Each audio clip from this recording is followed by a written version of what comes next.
In this unit of our course, we'll be looking at some of the ethical issues related to care at the end of life. Specifically, we'll be thinking about when, if ever, it's permissible or even obligatory for a patient to refuse life-sustaining treatment.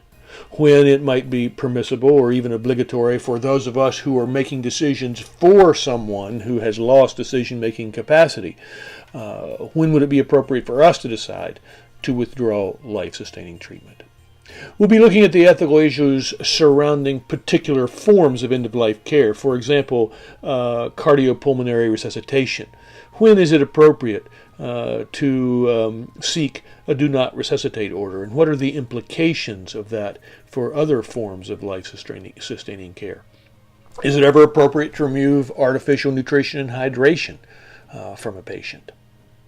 Now, these are all issues related to what is called letting a patient die. But some believe we should go beyond allowing patients to die to actually sometimes killing them. Some believe that patients should be allowed, and doctors should be allowed, to put patients to death when they ask for it, if their end is near, their disease is irreversible, and their suffering seems unmanageable. Others believe we should not allow killing even in that situation, in part because they think things like hospice care have enabled us to give people a dignified death with reasonable pain management. Well, those are the kinds of issues we'll be looking at, and hopefully by the end of this unit you'll have a better understanding of your own beliefs related to these questions. Should be fun.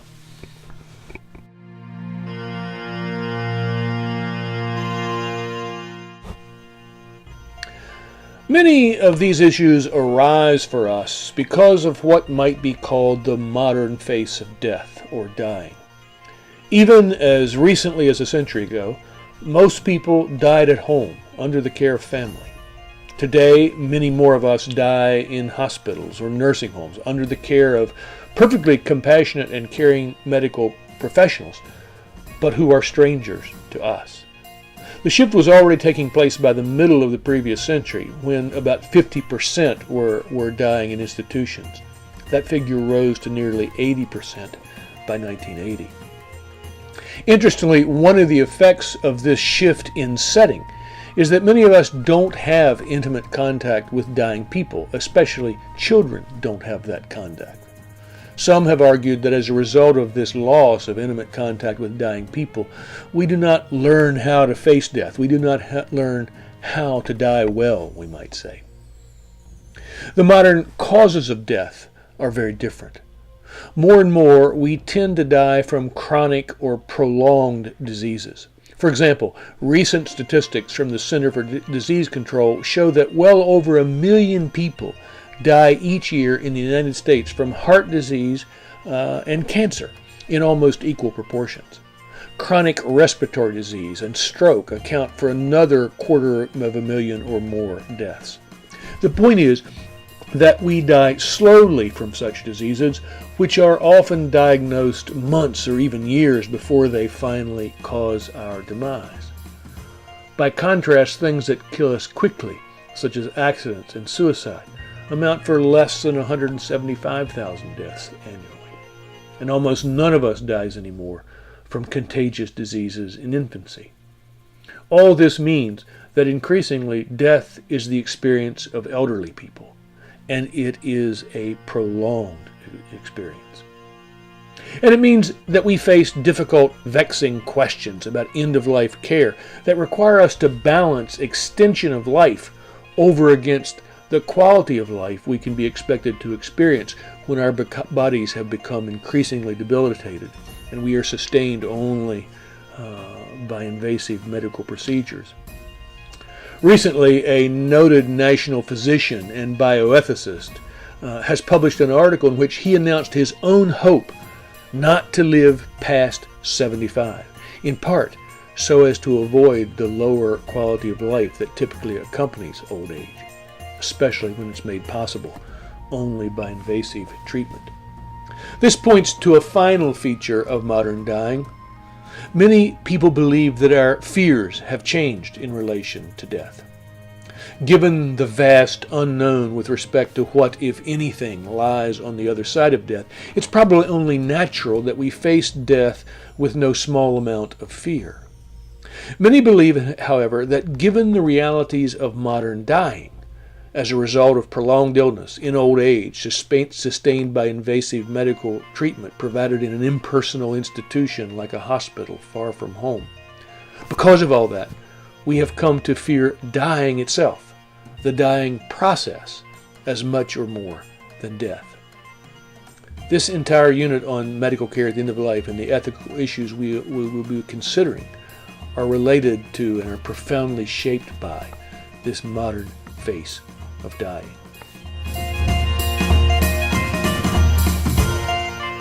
We're going to do a couple of things in this first presentation in the unit. I'm going to define a few of the important terms that we'll be using throughout the unit. I'm going to describe aspects or key aspects of what I call our fragile moral consensus about key ethical issues related to medical care at the end of life. And then I'm going to look at the basis for a couple of those aspects. The basis for the idea that competent adults have the right to refuse all treatment, including life-sustaining treatment. And then also the idea that it is permissible, in fact, sometimes to forego such life-sustaining treatment. All that in this presentation.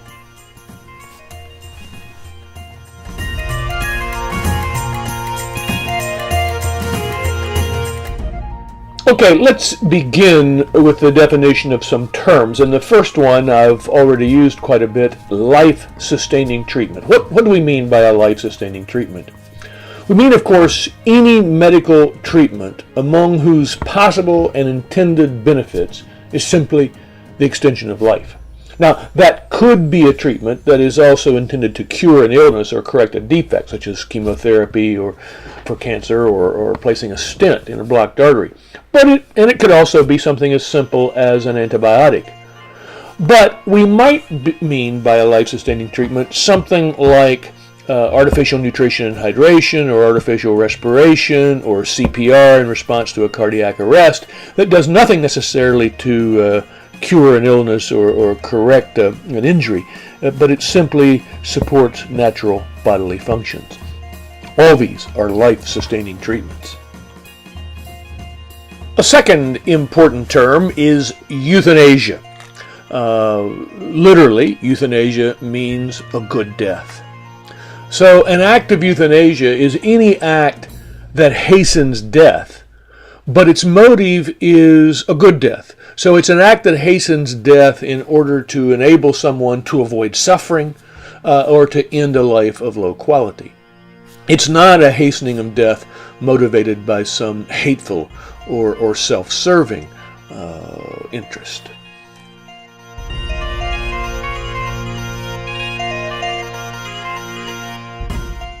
Now, it's important to distinguish passive as opposed to active euthanasia. Passive euthanasia means allowing a patient to die by withdrawing or withholding some life-sustaining treatment, again, motivated by a desire to avoid suffering or to end a life of low quality or value to the patient. Now, in passive euthanasia, it's not the action itself which causes death directly. It's rather the patient's underlying illness or condition that is the direct cause of death. Active euthanasia involves intentionally killing someone, again, motivated by a desire to avoid suffering for them or to end a life of low quality or value to them. Now, in active euthanasia, it is the person's action which is the direct cause of death, not their underlying illness or condition.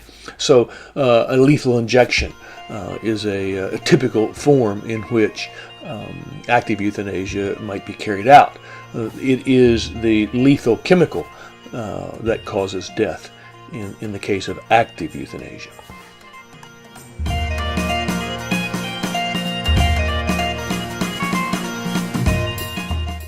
Another term that will get used from time to time is physician-assisted suicide.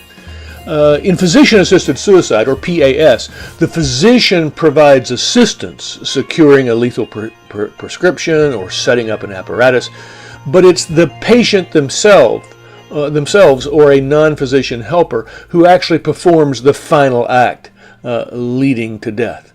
So the physician or the healthcare worker does not give the lethal injection. He or she only assists the patient. Now, this is a form of active euthanasia when it's motivated by the desire for a good death.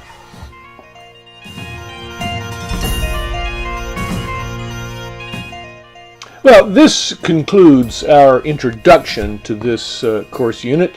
I hope it has served to stimulate your own curiosity and interest related to the very difficult matters involved in deciding what is right with regard to medical treatment at the end of life.